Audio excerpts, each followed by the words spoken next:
సంజన గల్రాని అది పేరు కాదురా, it's a brand. Madam sir, madam అంతే.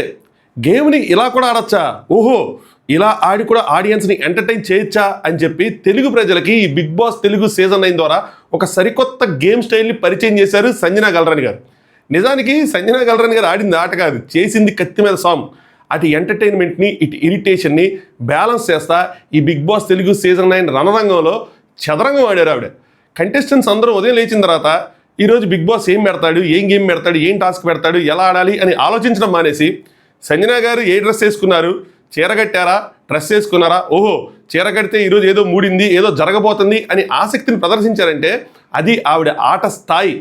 అలాంటి ఒక యూనిక్ గేమింగ్ స్టైల్ మీద బిగ్ బాస్ మా వదిలిన ప్రోమో, దాని గురించి మనం మాట్లాడుకుందాం.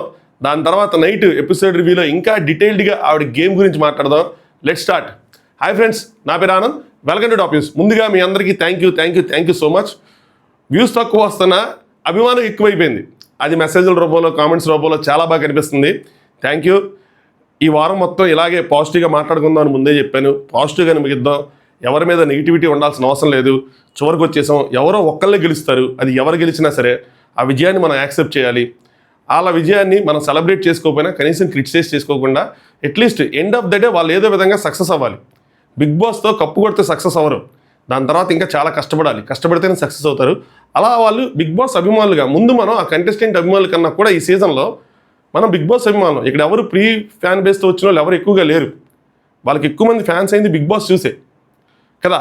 సో బిగ్ బాస్గా మనం బిగ్ బాస్ అభిమానులుగా ఈ బిగ్ బాస్లో పార్టిసిపేట్ చేసిన అందరూ సక్సెస్ కొట్టాలని చెప్పి ఆలోచిద్దాం. దానికి ఆ విధంగా మనం ఏదైతే ఎంకరేజ్ చేయగలమో ఆ ఎంకరేజ్మెంట్ చేద్దాం. అంతే, అలా పాజిటివ్ అట్మాస్ఫియర్లో ముగిద్దాం. ఎవరు ఎంత రెచ్చగొట్టినా, ఎవరేం చేసినా మీరు పాజిటివ్గా, కూల్గా, కామ్గా ఉండండి. మెంటల్ హెల్త్ పాడు చేసుకోవద్దు. ఇంకొక రోజు అయితే గేమ్ అయిపోద్ది. So calm down. వీడియోని లైక్ చేసి చూడండి. సంజన గారి జర్నీ మీద మీరు ఎవరి ఫ్యాను, మీకు సంజన గారి జర్నీ ఎలా అనిపించింది అన్నది కామెంట్ చేయండి. దాంతోపాటు ఈ ఛానల్ని సబ్స్క్రైబ్ చేసుకోండి. మన 80Kకి చాలా దగ్గరలో ఉన్నాం. ఇంకొక 500 సబ్స్క్రైబర్స్ మాత్రమే దూరంలో ఉన్నారు. ఇంకా మిగిలింది మన దగ్గర 2-3 రోజులే. సో 500 సబ్స్క్రైబర్స్ మీరు అందరూ అనుకుంటే ఈజీ కొట్టేయచ్చు. సో చూసిన వాళ్ళందరూ ఎవరైతే సబ్స్క్రైబ్ చేసుకోకుండా ఉన్నారో దయచేసి సబ్స్క్రైబ్ చేసుకోండి. దీని తర్వాత కూడా బిగ్ బాస్ మీద అప్పుడప్పుడు వీడియోలు ఉంటాయి. ఛానల్ యాక్టివ్గానే ఉంటుంది. మీకు ఏదో విధంగా ఎంటర్టైన్ చేయడానికి నేను ట్రై చేస్తూనే ఉంటాను. సో బిగ్ బాస్ మా ప్రోమోలో ఏమేం చెప్పాడు, ఏంటి, దాని గురించి మాట్లాడుకుందాం. ఇంక మొదలెడదాం. ఎనీవే, ఎంజాయ్ చేస్తున్నారు కదా, అయితే ఖచ్చితంగా లైక్లు మాత్రం కొట్టండి. సో ఆవిడ బయటకు వచ్చిన తర్వాత అలరిక్ వాళ్ళ అబ్బాయి ఫోటో చూశారు, దానికోసం బాధపడ్డారు. వాళ్ళ అమ్మాయి కోసం కూడా బాధపడ్డారు. హాఫ్ అన్ అవర్లో వచ్చేస్తానని చెప్పారంట. 100 days అయిపోయింది. ఆవిడది ఎక్స్పెక్ట్ చేశారా చేయలేదా అంటే, ఆవిడ చుట్టూ వాళ్ళు ఎక్స్పెక్ట్ చేయలేదు, కానీ ఆవిడది ఎక్స్పెక్ట్ చేశారు. ఎందుకంటే 100 డ్రెస్సులు ఆవిడ దాచుకున్నారని చెప్పారంటే ఆవిడ కాన్ఫిడెన్స్ ఉండండి. ఆవిడ తన మీద తను పెట్టుకున్న నమ్మకం అది. నేను వెళ్తే ఖచ్చితంగా కొడతాను, 100 days ఉంటాను అని చెప్పి ఆ కాన్ఫిడెన్స్ ముందు ఇంపార్టెంట్. మనల్ని మనం నమ్మాలి. ఆవిడ నమ్మారు కాబట్టి ఈరోజు ఇక్కడ ఉన్నారు. బిగ్ బాస్ సంజన టాప్ గేర్లో ఆట మొదలుపెట్టి టాప్ 5 వరకు చేరిన మీ ప్రయాణంలో మీలో ఉన్నంత డ్రామా ఉంది. సో చాలా డ్రామా చేశారు ఆవిడ. సో ఈ ప్రయాణంలో కూడా చాలా డ్రామా ఉంది, బట్ బాగా కష్టపడ్డారు అన్న విధంగా చెప్పారు. సీజన్ 9 మొదటి కెప్టెన్గా నిలిచి ఆరంభం నుంచే ఆటని మీ చేతుల్లో తీసుకున్నారు. మనం ఎప్పుడైనా ఇది చూసామా, బిగ్ బాస్ లోపల పిలిచి కెప్టెన్సీ కంటెండర్స్ని చేసేయండి అని చెప్పి. ఇది హిందీ బిగ్ బాస్ మిగతా సీజన్స్ వాటిల్లో ఉండే స్టైల్ ఇది. ఎందుకంటే ఆవిడ బిగ్ బాస్ని, ఆడియన్స్ని స్టార్టింగ్ ఆఫ్ ద వీక్స్లోనే అట్రాక్ట్ చేశారు. ఈ బిగ్ బాస్కి ఒక పుష్ వచ్చిందంటే, స్టార్టింగ్లో ఒక అట్రాక్షన్ వచ్చిందంటే అది ఖచ్చితంగా సంజన గారి వల్లే. సంజన గారు ఆడిన ఆట వల్లే అందరూ ఒక్కసారి ఇటు తిరిగి చూశారు. ఏమవుతుందిరా బిగ్ బాస్లో, గుడ్డుపోతే ఏంటి అంత రచ్చ అయింది ఆ సోషల్ మీడియాలో, ఎందుకు అంత రచ్చ అయింది, ఎవరు చేశారా, ఏంటి షాంపూ బాటిల్కి ఎంత గొడవ, ఏం జరుగుతుందని చెప్పి అందరూ ఇటు తిరిగారు. అక్కడ ప్రేక్షకులే కాదు, బిగ్ బాస్ టీం కూడా ఆశ్చర్యపోయారు. అందుకనే ఇలాంటి కంటెస్టెంట్ని మనం ఖచ్చితంగా ఎంకరేజ్ చేయాలి. చేస్తేనే గేమ్లో ఇంకా ముందుకెళ్ళగలరు. వాళ్ళు ముందుకెళ్తే షో ముందుకెళ్ళిద్ది అని చెప్పి ఆవిడని పిలిచి ఆవిడని కెప్టెన్సీ కంటెండర్స్ని చేయమన్నారు. ఆవిడ కెప్టెన్సీ కంటెండర్ సెలక్షన్స్లోనే తన మార్క్ చూపించారు. హౌస్ మొత్తం ఎవరు ఈ ఇంటికి రైట్ కెప్టెన్ ఉండాలి అన్నది మీరు ఆ విధంగా సెలెక్ట్ చేయాలంటే, లేదు నాకు ఎవరు క్లోజ్ అంటే నాలే సెలెక్ట్ చేస్తాను అన్న విధంగా తనకు క్లోజ్గా ఉన్న వాళ్ళని కంటెండర్గా సెలెక్ట్ చేశారు. అందులో ఆవిడ కూడా కంటెండర్గా ఉన్నారు. ఆ విధంగా దాని తర్వాత బిగ్ బాస్ టీం ఆవిడ ఇంకా ఎంకరేజ్ చేయడానికి సపోర్టింగ్ గేమ్ పెట్టడం, ఆవిడ గెలవటం, సీజన్ 9లో ఫస్ట్ కెప్టెన్ అవటం, ఆట మొత్తం ఆవిడతోనే మొదలైంది, ఆవిడ చేతిలోనే ఉంది. దాని తర్వాత ఇంట్లో ఏది జరిగినా అది మీ వల్లే జరగాలి లేదా మీకోసం జరగాలి. గొడవలు, పోపు గొడవలు, తాలింపు గొడవలు, గుడ్డు గొడవలు, షాంపూ గొడవలు, బాబో ఒకటేంటి అన్నీ కూడా మెజారిటీ ఆఫ్ ద గొడవలు ఆడియన్స్ని ఒక రకంగా అలరించినవే. కొన్ని చోట్ల కొన్ని పాయింట్లో ఆవిడ మిస్టేక్లు ఉన్నా, బట్ భావం మాత్రం ఆవిడది కరెక్టే ఉండటం ఆవిడకి బాగా ప్లస్ అయిన విషయం. గుడ్డుతో మొదలైన మీ అల్లరి మీ కొడుకుతో కలిసి ఎన్నో రెట్లు పెరిగింది. సో ఈ జర్నీలో ఖచ్చితంగా ఇమాన్యుల్ కూడా పార్ట్ ఆఫ్ అవర్ జర్నీ, చాలా మేజర్ కీ రోల్ పోషించాడు, ఆవిడకి తోడున్నాడు. సో ఆవిడని ముఖ్యంగా కామ్ డౌన్ చేసే పని రాత్రిపూట్ల ఇమాన్యుల్ పెట్టుకున్నాడు, అది ఆవిడ చెప్పిందే. సో ఆవిడ ఎంత స్ట్రెస్లో ఉన్నా నేను గమనిస్తూ ఉండేవాడిని, ఆవిడ నైట్ వేసుకొని పడుకొని ఏడుస్తూ ఉండేవాళ్ళు. అలాగే స్ట్రెస్లో ఉందని చేతులు ట్యాప్ చేస్తూ పడుకునేవాళ్ళు. Majority of the times night unseen midnight talks మనం చూసేటప్పుడు ఆవిడ మీద కెమెరా పెట్టి క్లోజ్ చేసేవాళ్ళు. సో తెలుసు. సో దానికి ముందు ఆవిడ కొంచెం ఇమాన్యుల్తో మాట్లాడి ఆవిడ స్ట్రెస్ లెవెల్ తగ్గించుకొని గేమ్ని మళ్ళీ ఫ్రెష్గా రీస్టార్ట్ చేయడానికి వాళ్ళ బాండ్ అనేది చాలా ఉపయోగపడింది.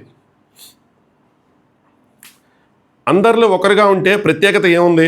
టాస్క్లో మీరు పోటీ పడినా, సంచాలకుగా ఉన్నా, ఏం చేసినా సరే సంజన ఎక్కడ ఉంటే అక్కడ ఏదో జరగబోతుంది అనే ఆసక్తిని ప్రేక్షకుల్లో కలిగించారు.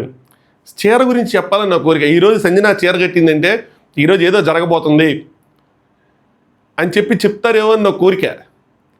సో అలాంటి ఆసక్తి ప్రేక్షకులు కనిపించింది, నాలా కనిపించింది. అయ్యా ఏదో చేయబోతున్నారు, మేడం చీర కట్టారయ్యా, ఈరోజు ఏదో జరగబోతుంది అని చెప్పి. ఒకసారి మీరు ఒక మాట మీద నిలబడితే అవతల వాళ్ళు ఎవరున్నా సరే వెనక్కి తగ్గని మొండి ధైర్యం మీ సొంతం. ఆవిడ నుంచున్నారు, ఇది నేను నమ్మాను, ఇది నేను రైట్ అని నేను నుంచున్నానంటే 1,00,000 మంది వచ్చి చెప్పినా కూడా అది నేను రైటే. నేను ఎప్పుడు గమనించానంటే షాంపూల విషయంలో గమనించాను. అందులో కూడా ఆవిడ చెప్పిన దాంట్లో ఇల్లాజికల్గా ఏం లేదు, లాజికల్గానే ఉంది. ఆవిడ ఏమంటారంటే జనరల్గా అందరూ వాడే షాంపూలు అక్కడ పెట్టారు, ఒక షాంపూ ఒక కండిషనర్. వీళ్ళు ఏమంటారంటే అలా కింద ఉండకూడదు, పర్సనల్ ఐటమ్ అంటే ఇది పర్సనల్ ఐటమ్ కాదు, ఎవరైనా వాడుకోండి, ఇది బిగ్ బాస్ ఇచ్చినవే. ఏంటంటే గబుక్కున మనం మర్చిపోయి వెళ్ళిపోతే మళ్ళీ బట్టలన్నీ తీసేసిన తర్వాత రాలేం కదా బాత్రూంలోంచి, ఉండనియండి ఎవరైనా వాడుకుంటారు అని చెప్పి ఒక బాడీ వాష్, ఒక షాంపూ, ఒక కండిషనరు అని చెప్పి ఆవిడ లేదు ఎవరైనా అది పర్సనలే, మీరు పర్సనల్ తీసుకెళ్ళి కింద ఉంటే మాకు క్లీన్ చేయడం ఇష్టం, ఇబ్బంది అయిపోతుంది అది అని చెప్పి వీళ్ళు అది ఒక పెద్ద గొడవకు దారితీసింది. ఇన్ఫ్యాక్ట్ ఎవరైనా ఊహించారు లేదు, ఇది ఒక గేమ్ చేంజింగ్ మూమెంట్ తెలుసా. బాగా ఆలోచించండి, ఇక్కడి నుంచి కామనర్స్ మీద కొద్దిగా వ్యతిరేకత కూడా స్టార్ట్ అయింది. యాక్చువల్గా కామనర్స్కి ఆడియన్స్లో ఒక నెగిటివిటీ రావడానికి ఈ గొడవలన్నీ కారణమైనవి. సంజన గారు లేకపోతే కామనర్స్ ఈ సీజన్ని ఏలే వాళ్ళేమో నాకు అనిపిస్తుంది. ఇప్పుడు ఒక సంజన గారు లేకుండా ఉండింటి ఈ సీజన్లో, సంజన గారు ఉండటంతోనే కామనర్స్ గొడవలన్నీ ఆవిడ వర్సెస్ కామనర్స్ జరిగినాయి ఇనీషియల్గా. ఆలోచించండి, దీని గురించి నైట్ మాట్లాడదా డీటెయిల్గా. కష్టాలెన్నో ఓర్చుకొని ఈ ఇంట్లో మీరు సాగించిన ప్రయాణాన్ని ఏదో ఒక రోజు మీ బాబు ఎంతో గర్వపడతాడు. సో పిల్లల్ని వదిలేసి వచ్చారు, not an easy thing. So పిల్లల్ని వదిలేసి ఉండటం చేయటం ఎన్ని చాలా కష్టమైన విషయాలు. అలాంటి వదిలేసి వచ్చి ఇంత కష్టపడి ఈ ప్రయాణాన్ని కొనసాగించారు కాబట్టి రేపన్న రోజు మీ బాబు దీన్ని చూసి చాలా గర్వపడతారు మిమ్మల్ని చూసని చెప్పి. ప్రతి ఒక్కరికి ఒక కెరీర్ మీద ఒక ఆశ ఉంటుంది. ఎంతసేపు అంటే ముఖ్యంగా లేడీస్కి ఎంతసేపు ఇల్లు వంటలు పిల్లలే కాకుండా వాళ్ళ సాక్రిఫైస్ కాకుండా పాయింట్ ఆఫ్ టైం తర్వాత వాళ్ళు కూడా ఏదో సాధించాలనుకుంటారు. సో ఆవిడ పిల్లలకి అన్నారు, అంతా అయిపోయింది, ఇప్పుడు ఆవిడ కూడా ఏదో సాధించాలనుకున్న కెరీర్ని రీస్టార్ట్ చేయాలనుకుంటున్నారు. ఆ సెకండ్ ఇన్నింగ్స్ కోసం ఈ ప్లాట్ఫామ్ని గట్టిగా వాడుకోవాలనుకుంటున్నారు, జనాల్లోకి బలంగా వెళ్ళాలనుకుంటున్నారు. సో ఆ విధంగా ఈ ప్లాట్ఫామ్ యూజ్ అయ్యిద్ది అని అనుకుంటున్నారు. సో ఇంత కష్టపడుతున్నారు, ఇంత కష్టపడిన తర్వాత ఆవిడ ఖచ్చితంగా సక్సెస్ సంపాదిస్తారు. మళ్ళీ ఆఫర్స్ అన్నవి ఆవిడ తలుపు తడతాయని అనుకుంటున్నాను. సో ఆ విధంగా ఆవిడ ముందుకెళ్ళాలి, కెరీర్లో ఇంకా సక్సెస్ అవ్వాలి అని కోరుకుంటున్నా. సో ఆవిడ ఇంత చేశారు కాబట్టి ఆవిడ సాక్రిఫైసెస్ కానీ ఏవి కానీ వాళ్ళ బాబు అది అర్థం చేసుకొని కొంచెం పెద్ద అయిన తర్వాత ఆ మదర్ని చూసి గర్వపడతారని చెప్పి బిగ్ బాస్ కోరుకుంటున్నాడు. ఇక్కడ వేసారయ్యా బీజిఎంలు సంజన గారికి, ఎలివేషన్స్ మామూలుగా రాల, ప్రోమోలు అయితే మాత్రం ఏ బిడ్డ ఇది నా అడ్డాని. నాకు తెలిసి ఓటీటీలో అనుకుంటా బిందు మాధవ్ గారికి వేసారు అలాంటి సాంగ్స్ ప్రోమోలో కానీ ఎక్కడ కానీ. సో అన్లీ ఈవిడికి వేశారు, ఇంట్రెస్టింగ్గా ఉంది. ప్రోమో అయితే మాత్రం చాలా బలంగా ఉంది. బీజిఎంలు కానీ వర్డ్స్ కానీ యూసేజ్ ఆఫ్ వర్డ్స్ కానీ కొంచెం ఫన్ ఉంటుంది బిగ్ బాస్ సైడ్ నుంచి. ఎగ్ కూడా ఇచ్చారు. సో ఆవిడకి కాఫీ ఇచ్చారు, ఈవిడికి ఎగ్ ఇచ్చారు. ఇలా ఒక యూనిక్ ఇది మెయింటైన్ చేయాలబ్బా బిగ్ బాస్ హౌస్లో. ఏదైనా యూనిక్గా మనల్ని ఐడెంటిఫై చేయగలగాలి. సో శివాజీ అన్నకు కూడా కాఫీ, అలా ఒక ప్రత్యేకతను మనం క్రియేట్ చేసుకోగలగాల, అలా ఉండాలి ఏదో ఒకటి. సో ఆవిడకి కూడా ఇక్కడ గుడ్లు ఇచ్చారు, తింటున్నారు, అది కనిపిస్తుంది. సో పొగుడుతారు ఖచ్చితంగా, చిన్నగా ఏమంటారు డ్రామా క్వీన్ అయ్యి అని చెప్పి నవ్విస్తారు, జోకులు వేస్తారు బిగ్ బాస్ నాకు తెలిసి ఆవిడ జర్నీ మీద. సో అంతా చేస్తారు. సో అందరికన్నా లాస్ట్ జర్నీ సంజన గారిదే. ఎవరు దీని గురించి మాట్లాడరు, వాళ్ళు కూడా వాళ్ళ ఫ్యాన్స్ కూడా దీని గురించి పెద్ద ఆలోచించట్లేదు. ఎందుకు ఆలోచించట్లేదు నాకు అర్థం కావట్లేదు. ఇది కూడా ఎఫెక్ట్ అంటే అది ఎఫెక్ట్ కొడితే ఇది కూడా ఎఫెక్ట్ కొడుతుంది, ఎఫెక్ట్ కొట్టకపోతే కొట్టదు ఏదైనా సరే. బట్ ఎనీవే చోరుకు వచ్చేసాం కాబట్టి మీరు సంజన గారికి ఓట్లు బలంగా వేసుకోండి, మంచి ఓటింగ్ నడుస్తుంది. 4th ప్లేస్ నుంచి సూట్ కేసు ఆఫర్ చేసే అవకాశం ఉంది. అది రేపు ఆ డ్రామా అంతా రేపు జరిగిద్ది. నాకేమైనా అప్డేట్స్ తెలుస్తుంటే నేను చెప్తా ఉంటా. ఇప్పటివరకు మీరు వీడియో లైక్ చేయకపోతే లైక్ చేయండి, ఇక్కడ కొన్ని పాయింట్లు చెప్తా. అలాగే సబ్స్క్రైబ్ చేసుకోండి. 500 సబ్స్క్రైబర్ల దూరంలో ఉన్నాం. మీరు అందరూ తలుచుకుంటే అయిపోతుంది 80K. నాకు కంటిన్యూస్గా కాప్ వస్తుంది అబ్బా, నాకు లైవ్ పెట్టాలని ఉంది. వెబ్ క్యామ్ కూడా కొన్నా తెలుసా. కానీ ఏంటంటే ఇప్పుడు అనుకోండి కనీసం అట్లీస్ట్ నేను పాజ్ చేసుకున్నా, లేదంటే 10 నిమిషాల తర్వాత గట్టిగా దగ్గు, ముక్కు కూడా కొంచెం అదనమాట సంగతి. ఇప్పుడు లైవ్ వదిలేసి వెళ్ళి నేను తీసుకొని రాలేను కదా, చిరాకుగా ఉంటుంది. అన్నా అనుకోండి చండాలంగా ఉంటుంది, అదే బాధ అయిపోతుంది. లేదంటే నాకు లైవ్ పెట్టి మీ అందరితో మాట్లాడాలని ఉంది, అందరికీ థ్యాంక్స్ చెప్పుకోవాలని ఉంది కరెక్ట్ టైంలో. ఇది సంగతి. ఈ నా వీడియో నాకు చూసుకుంటేనే ఇబ్బంది అనిపిస్తుంది, దగ్గుతూ ఉంటే. మీకు అనిపిస్తుందా? అది ఏం చేస్తాం, ఎందుకు ఇలా అయిపోయింది. లాస్ట్కి వచ్చిన తర్వాత మా వాడిని బయటికి వెళ్ళి చేసుకొచ్చాడు. సరే, ఎన్విరాన్మెంట్ అలా ఉంది, ఏం చేయలేం. నైట్ ఈ రెండు జర్నీలే ఉంటాయి, ఇంతకుమించి ఇంకేముండవు. వాళ్ళ జర్నీ అయిపోయిన తర్వాత చిన్న డిస్కషన్స్ అవి ఉంటాయి. దాని తర్వాత రేపు వచ్చేపాటికి శివాజీ అన్నది, శ్రీనిధి శెట్టిది, నెక్స్ట్ వాళ్ళవన్నీ ఉంటాయి. కళ్యాణ్ హెల్త్ బాగానే ఉంది, ఏమీ కాలేదు, చిన్న దెబ్బే, ఈజ్ ఫైన్. మీరు ఎవరు ఏం వర్రీ అవ్వవసరం లేదు. చాలామంది అడుగుతున్నారు అప్డేట్ కోసం, సో చెప్తున్నాను, ఏం లేదు, బాగానే ఉంది. నైట్ ఎపిసోడ్ రివ్యూస్, అదే 2 రివ్యూలు చేస్తాను, మళ్ళీ చెప్తున్నా. 2 సపరేట్ రివ్యూలు ఉంటాయి. కళ్యాణ్ది ఫస్ట్ వస్తుంది, దాని తర్వాత సంజన గారిది వస్తుంది, సపరేట్గా వస్తాయి. మనం పెట్టేవాటికి ఓటింగ్ అయిపోతుంది. ఓటింగ్ గట్టిగా వేసుకోండి. మీ ఫేవరెట్ కంటెస్టెంట్ ఉంటే మీ ఫేవరెట్ కంటెస్టెంట్కి వేసుకోండి మాస్టర్. నేనేం చెప్తున్నా, ఆనెస్ట్గా చెప్తున్నా. నేను ఎప్పుడు ఇలా చెప్పను, డెమోని తీసి వాళ్ళకి వేయండి, కళ్యాణ్ తీసి వీళ్ళకి వేయండి, అవన్నీ అవసరం లేదు. ప్రతి పొజిషన్కి ఈసారి మీరు ఆలోచిస్తే ప్రతి పొజిషన్కి కూడా ఏదో ఒక బెనిఫిట్ ఉంది. 4th నుంచి సూట్ కేసు పెట్టచ్చు, 3rd నుంచి సూట్ కేసు పెట్టచ్చు. సూట్ కేసు తీసుకున్నా కూడా విజయం సాధించినట్టే. ఆలోచించండి, ఒక 50 లక్షల్లో ఒక 20 లక్షలు తీసుకోగలిగారంటే 40% విజయం సాధించినట్టే కదా. వాళ్ళు కూడా కప్పు లేదు కానీ మనీ పరంగా షేరింగ్ వచ్చినట్టే కదా. అలా కూడా ఒక విజయం దక్కినట్టే కదా. ఆ విధంగా ఆలోచించండి అంటున్నా.